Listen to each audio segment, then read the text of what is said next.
warahmatullahi wabarakatuh. Selamat berjumpa dalam mata kuliah pembelajaran Bahasa Indonesia di kelas tinggi. Bersama saya, Sri Wulan Anggraini.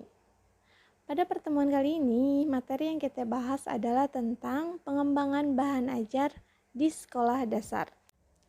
Baik, sebelum saya membahas tentang bahan ajar, saya mau tanya nih ke kalian semua, apa itu bahan ajar?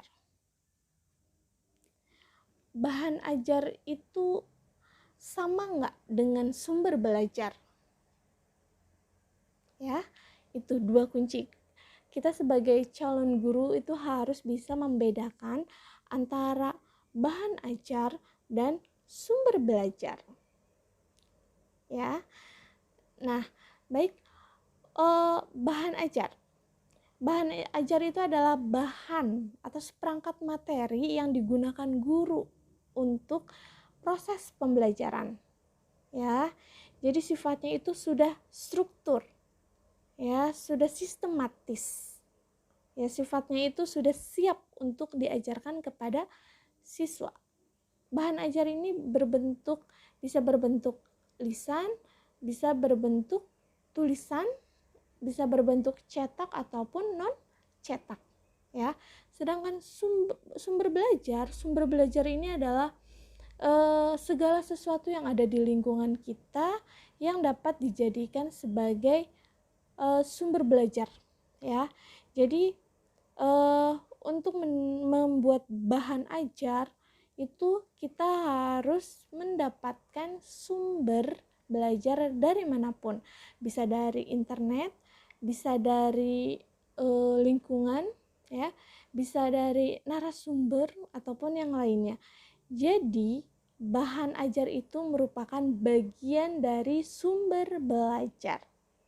Ya, jika dianalogikan dalam kehidupan sehari-hari antara bahan ajar dengan sumber belajar itu saya analogikan seperti misalkan Ani sedang memasak nasi goreng. Ya.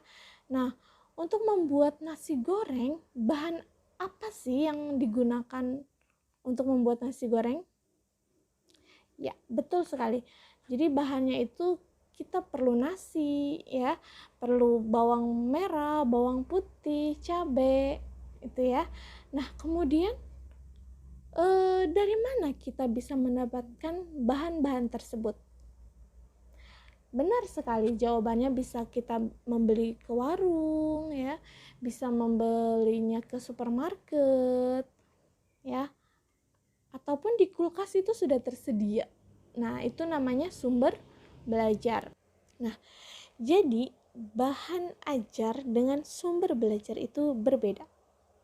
Bahan ajar itu adalah segala sesuatu yang digunakan guru untuk menyampaikan materi pelajaran, ya, yang dimana di dalam bahan ajar itu di dalamnya itu terdapat kompetensi dasar, ada tujuan pembelajaran, ada materi, ada ilustrasi gambar, ada contoh soal, ya, ataupun ada daftar pustaka. Jadi yang benar-benar siap untuk ditransfer kepada siswa. Nah, bahan ajar ini biasanya berbentuk buku, modul, handout, ya, ataupun bisa berbentuk audio.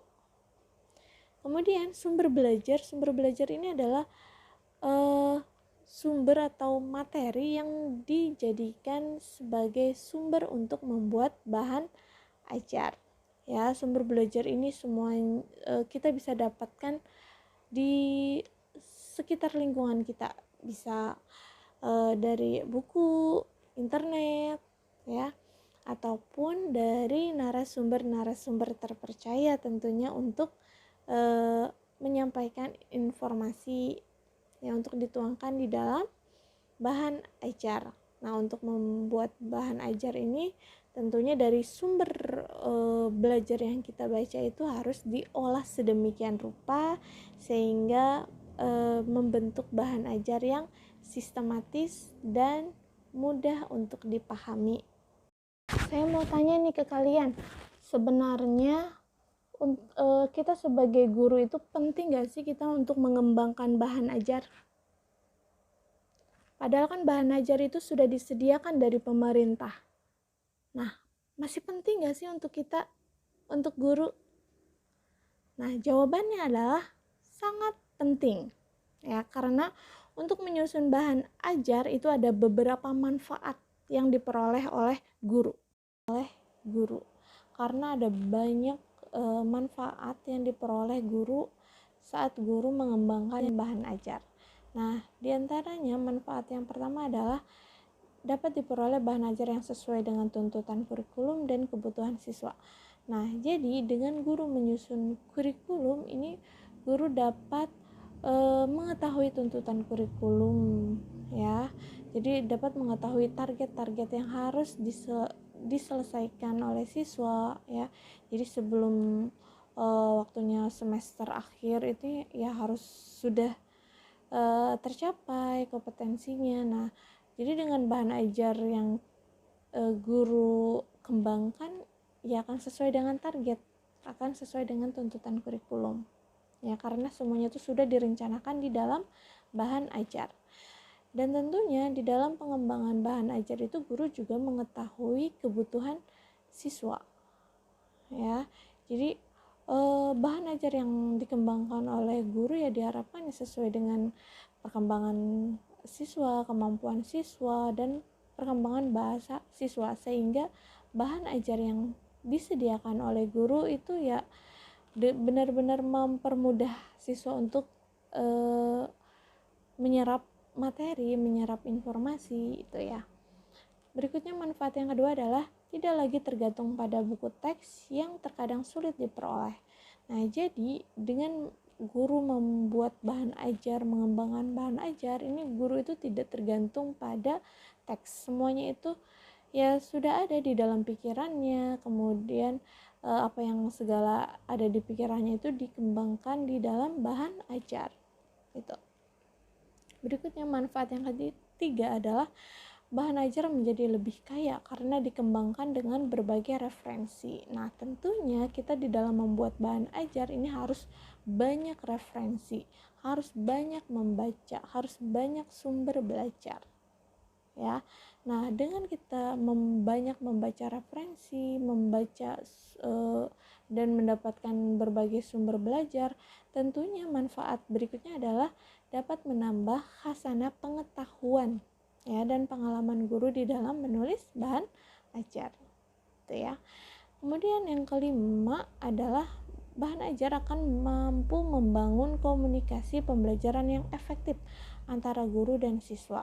Nah, kenapa? Karena itu guru yang membuat bahan ajar itu dianggap guru yang hebat, guru yang pintar, guru yang terpercaya. Jadi dengan membuat bahan ajar itu ya mampu membangun komunikasi yang efektif antara guru dan siswa. Siswa menjadi lebih percaya dengan guru tersebut.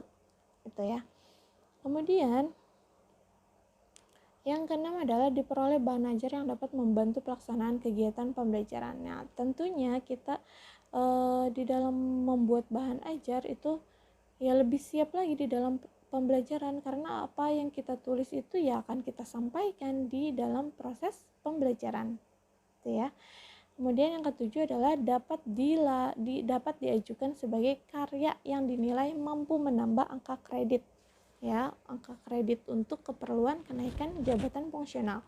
Nah, tentunya ini sangat dibutuhkan oleh guru-guru yang sudah PNS ya, ataupun untuk yang kenaikan pangkat.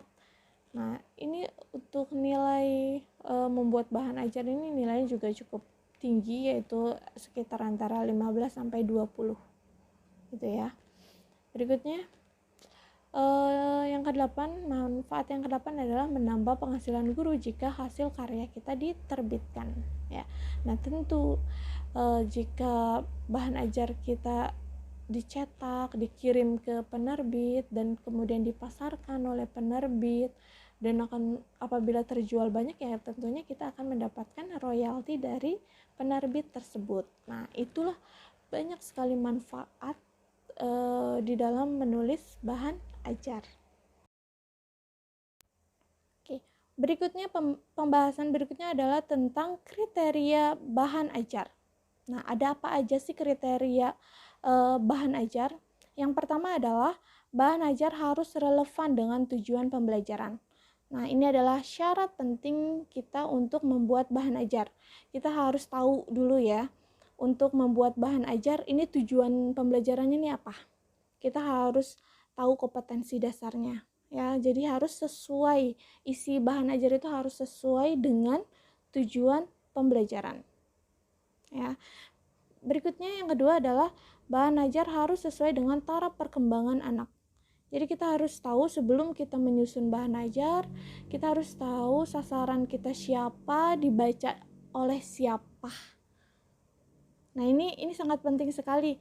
Jika kita mau menulis bahan ajar untuk anak sekolah dasar ya, maka bahasanya pun kita harus disesuaikan dengan tingkat perkembangan anak. Jangan sampai kita membuat bahan ajar untuk SD tapi bahasanya itu terlalu tinggi. Nah, itu nanti takutnya tidak mencapai tujuan pembelajaran.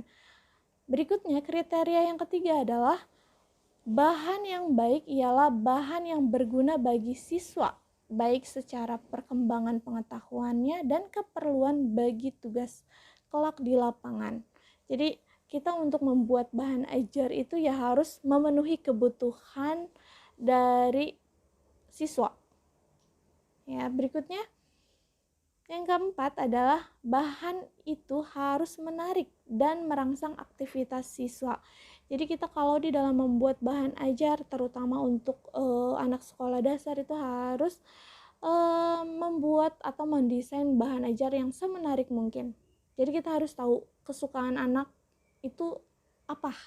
Nah, biasanya untuk anak usia sekolah dasar itu senangnya dengan gambar ya. Nah, kenapa sih kita tidak mengembangkan bahan ajar dengan banyak gambar atau dengan full color? Nah, itu akan membuat siswa lebih menarik membaca bahan ajar yang kita buat ya, dibanding nanti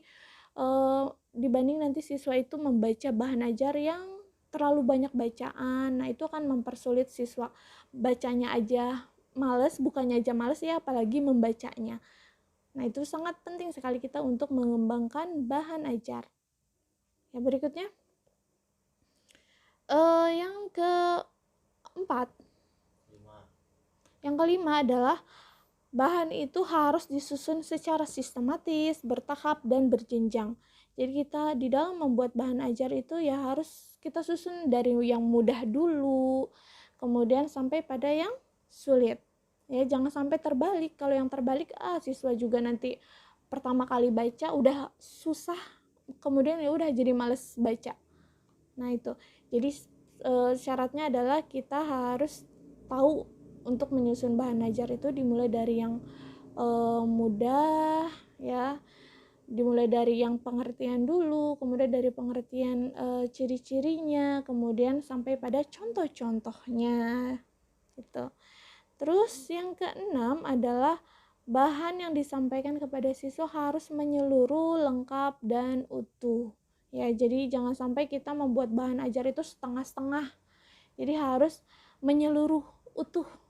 Ya, harus sesuai dengan kompetensi dasar. Kompetensi dasar itu ya kalau emang sampai C2 ya udah kita harus membuat sampai pada C2, sampai pada tahap menjelaskan. Jangan cuma sampai pada tahap menghafal aja ya. Jadi intinya kita harus menyeluruh sesuai dengan kebutuhan kompetensi dasar, kurikulum itu. Sebelum kita menyusun bahan ajar, kita harus paham dulu tentang prinsip-prinsip menyusun bahan ajar. Prinsip yang pertama adalah relevansi. Nah, relevansi ini artinya adalah keterkaitan. Apa yang harus dikaitkan? Yang harus dikaitkan adalah antara materi dengan kompetensi dasar. Jadi kita di dalam menyusun bahan ajar itu kita harus mengetahui kompetensi dasarnya dulu. Ya, biar apa? Ya biar tujuan pembelajaran itu tercapai. Ya, misalnya jika kompetensi dasarnya berbunyi tentang menulis pantun, yang berarti materinya tentang menulis pantun, bukan puisi tentunya ya. Berikutnya yang kedua, prinsip kedua adalah konsistensi. Nah, konsistensi ini artinya adalah ajak, ya. Jadi tetap. Jika kompetensi dasarnya memiliki dua kemampuan, siswa harus menulis puisi pantun jenaka dan pantun nasihat. Nah, maka nanti materinya itu berupa tentang pengertian pantun jenaka, pantun nasihat, ciri-ciri kedua pantun tersebut, contoh-contohnya seperti apa, sampai pada bagaimana cara membuat kedua pantun tersebut. Itu ya. Jadi sifatnya ajak.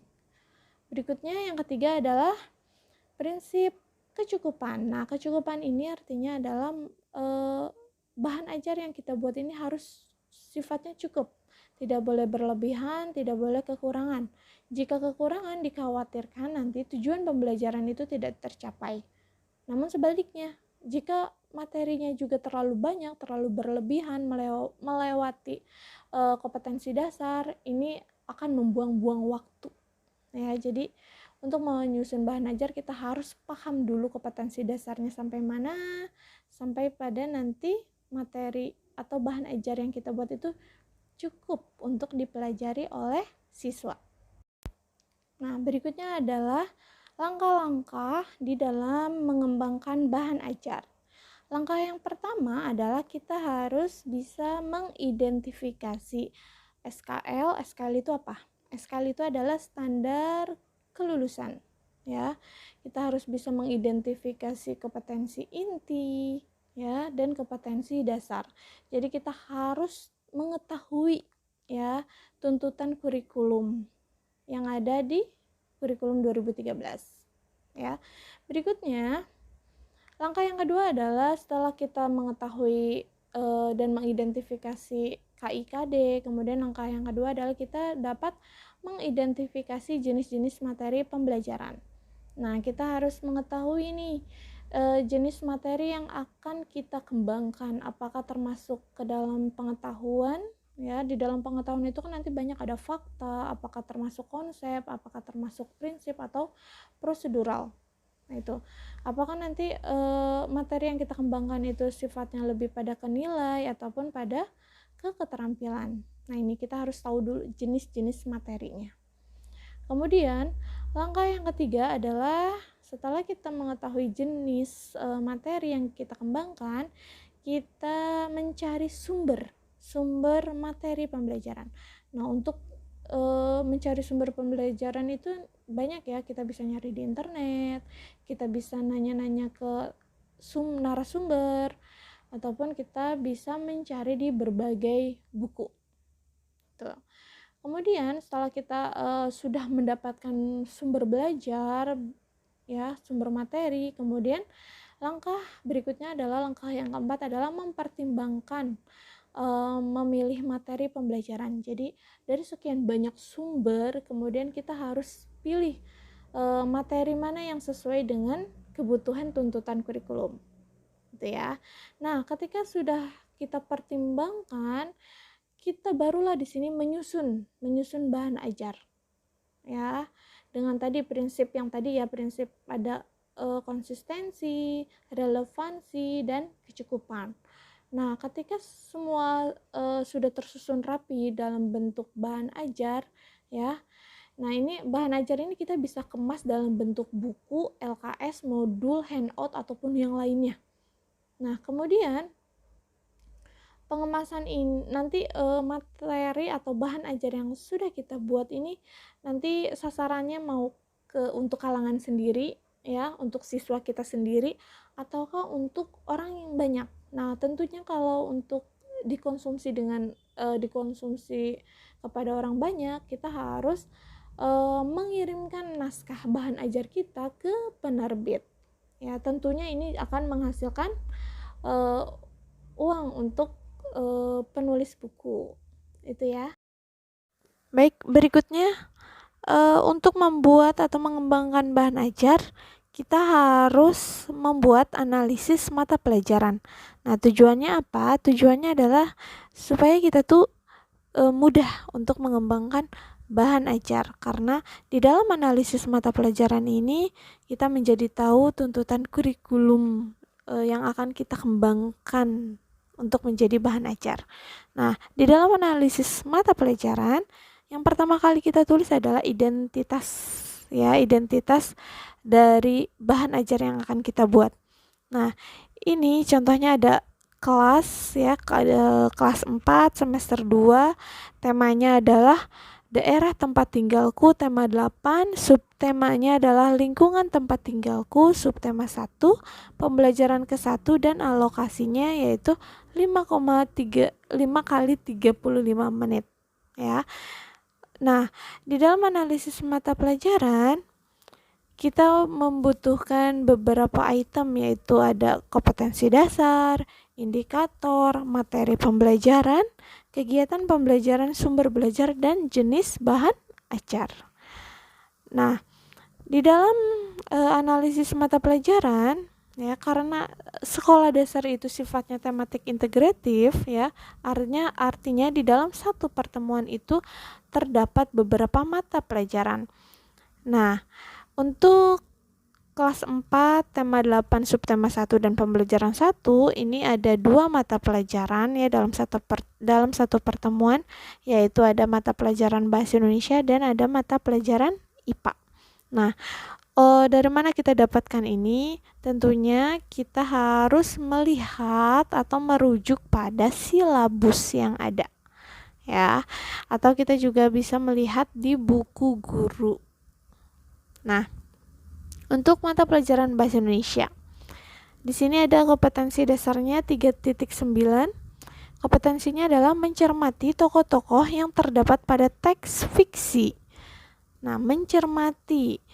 Di dalam kompetensi dasar, kita harus mengetahui kata kerja operasional di dalam kompetensi tersebut. Nah, kata kerja operasional itu rujukannya dari teori Bloom yang dari C1 sampai C6.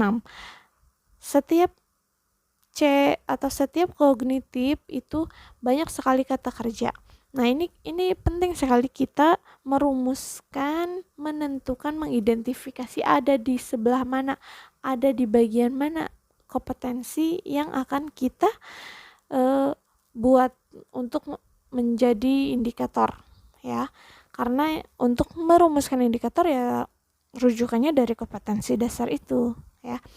Oke, di sini ada mencermati, kata kerjanya adalah mencermati. Mencermati itu apabila kita analisis dari kata kerja operasional ini masuknya ke dalam C1, ya, masih dalam mengamati, menghafal, mengidentifikasi itu. Nah, karena C1 maka indikatornya itu, ya, masih dalam lingkup C1. Ya. Nah, di sini indikator yang pertama 391 menjelaskan cerita fiksi. Nah, jadi sebelum siswa mencermati tokoh, siswa juga harus menjelaskan cerita fiksi. Jadi dia lebih pada mengarah ke konseptual secara umum. Ya, sebelum siswa mencermati tokoh, siswa juga harus menjelaskan cerita fiksi itu apa, ya. Kemudian 392 setelah siswa menjelaskan cerita fiksi, siswa pun dapat menyebutkan ciri-ciri cerita fiksi. Ya. Ini untuk 391, 392 ini disebut sebagai indikator pendukung.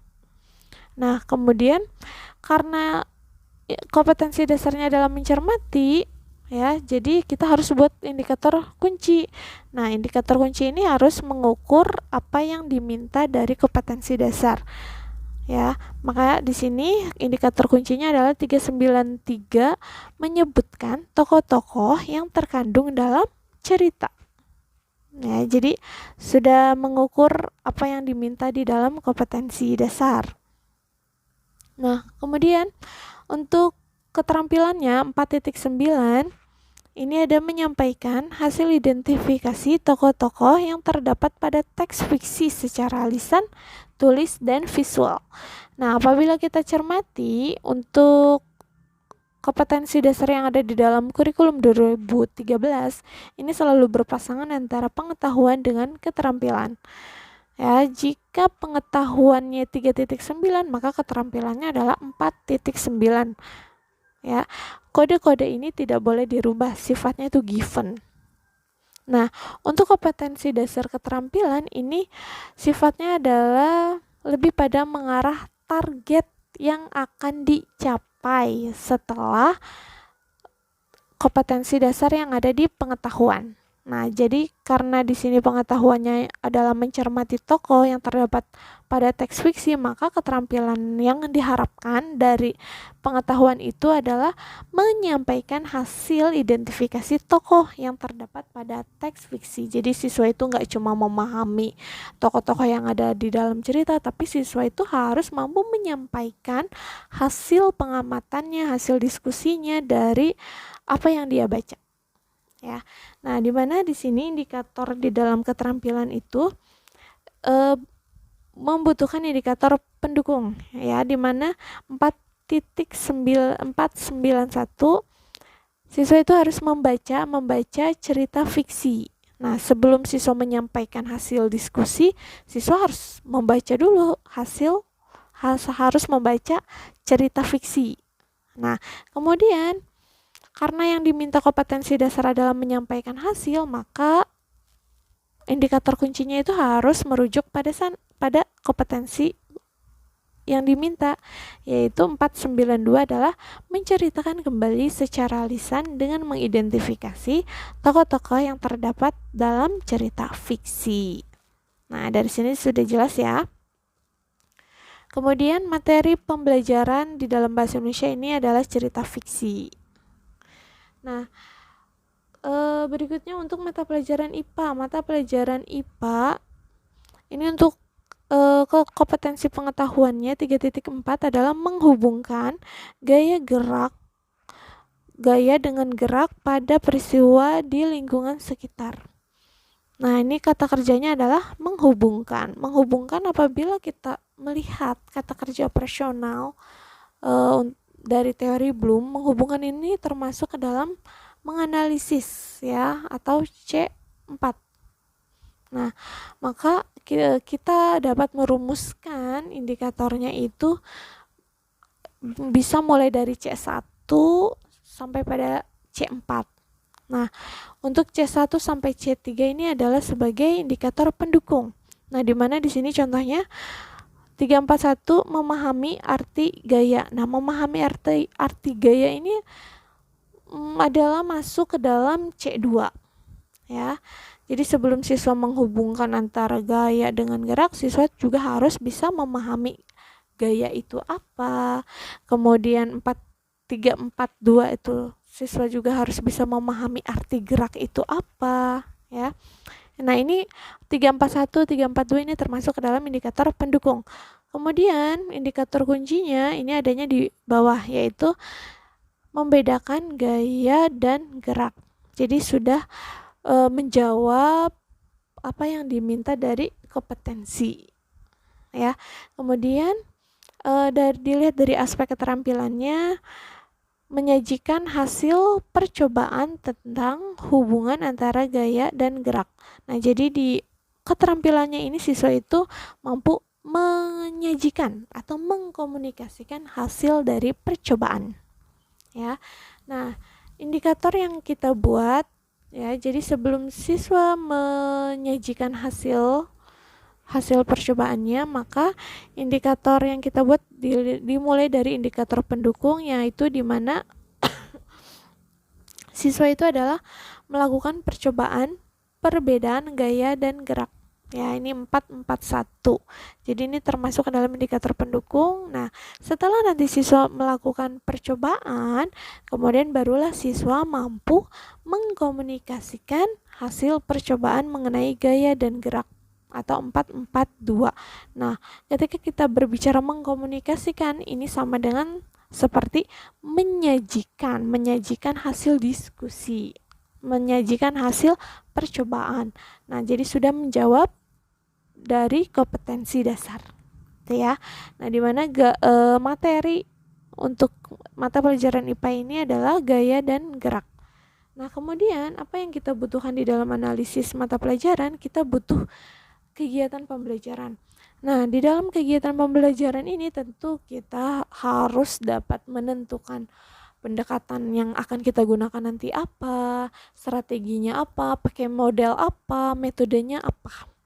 Ya, ketika kita sudah mampu menentukan itu semua, jadi kita lebih mudah di dalam menyusun kegiatan pembelajaran.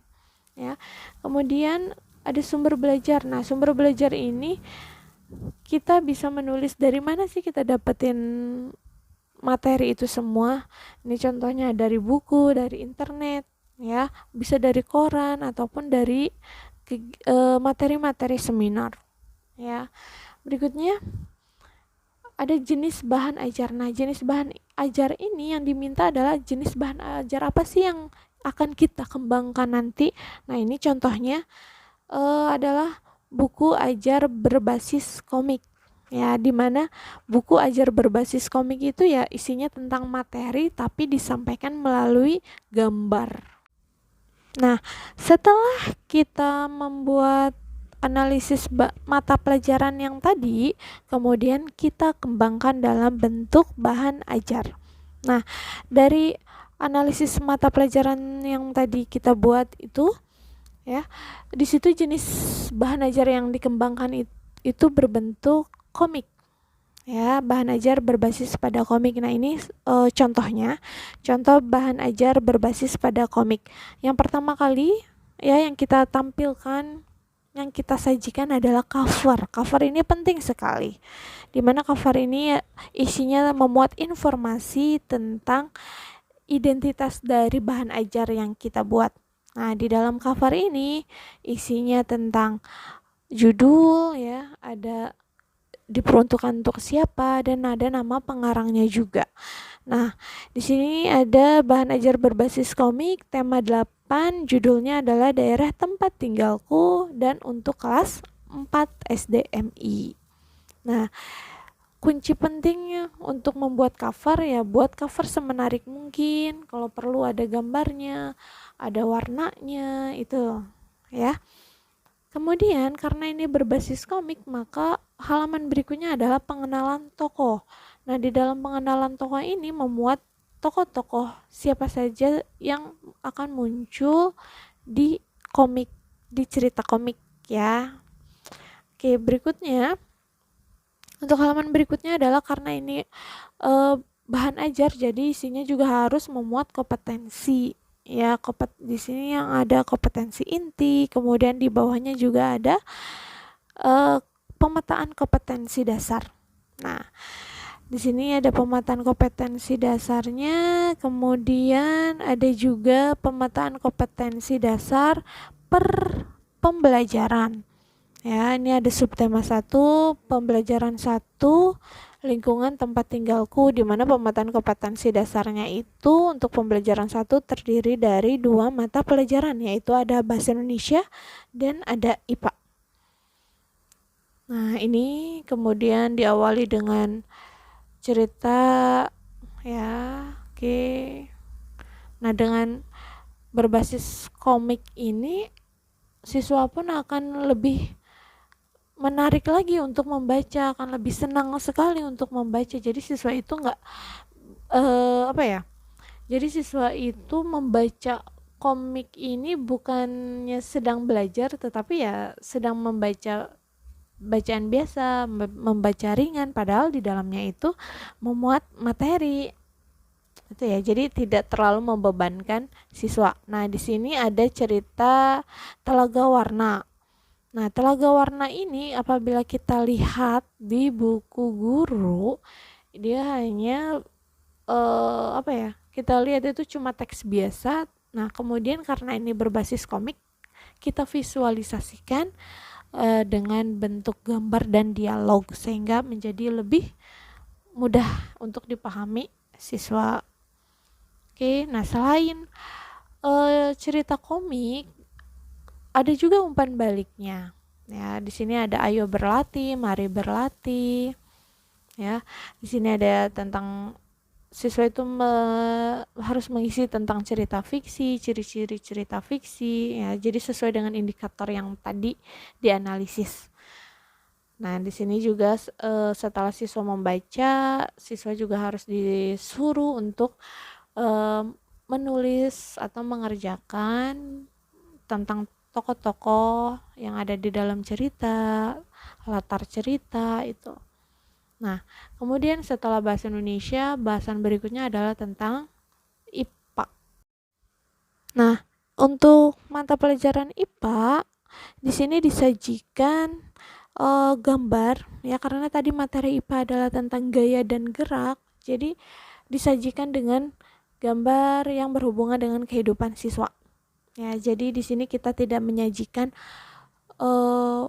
teoris atau konsep tentang gaya itu apa, gerak itu apa, tidak, tetapi kita arahkan dulu di dalam kehidupan nyata siswa tentang bermain ayunan. Ayunan itu kan merupakan ada materi gaya dan gerak. Nah, ketika nanti siswa sudah paham ya, oke, berikutnya barulah materi tentang tarikan atau dorongan itu apa, gerak itu apa. Nah, setelah itu siswa melakukan percobaan ya.